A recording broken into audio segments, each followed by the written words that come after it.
તાલુકાના ગામડાઓમાં માવઠારૂપી કહેરના કારણે જગતનો તાત ખેડૂતને મોટું નુકસાન થયેલ છે।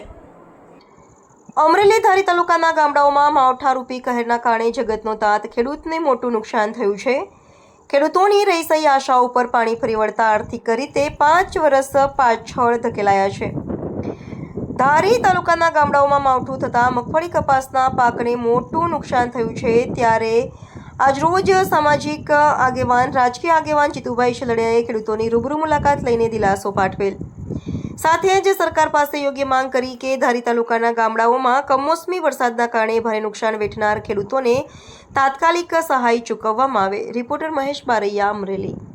મારા ધારી તાલુકા અને આજુબાજુના ગામ જેમ કે મારા સરસિયા ગામ અને હાલ તમે જોઈ શકો છો સમગ્ર ગુજરાતમાં જે પ્રમાણે આ માવઠા કમોસમી વરસાદે જે ઘેર વરસાવ્યું છે, ખરેખર ખેડૂતોની જે પરિસ્થિતિ કહી શકાય ને ખૂબ જ દયનીય ખૂબ મોટા પ્રમાણમાં નુકસાન થયેલું છે।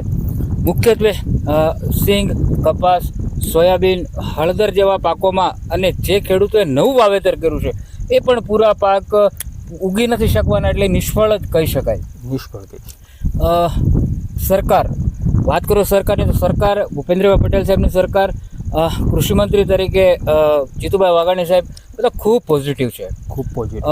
ગઈકાલે જ ગાંધીનગરમાં એક પ્રોજેક્ટ મિટિંગ યોજવામાં આવી હતી। એમાંથી 6 મંત્રીઓને સર્વે મતલબ સમીક્ષા કરવાની કામગીરી પણ સોંપવામાં આવી છે। બધા જ પોતપોતાના વિસ્તારમાં સર્વે કામગીરી કરવા માટે નીકળી પણ ગયેલ છે।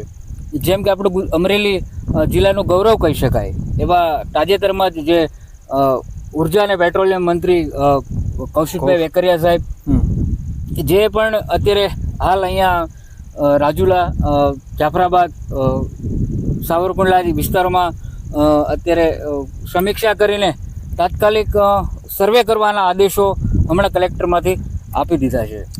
ખાસ કરીને ખેડૂતોની લાગણી અને માંગણી એ જ છે કે સહાય મળે, સહાય કરતાં પણ અત્યારે તરત તાત્કાલિક ધોરણે આનો સર્વે થાય, યોગ્ય પ્રોપર સર્વે થાય, એ ખાસ કરીને લાગણી અને માંગણી છે।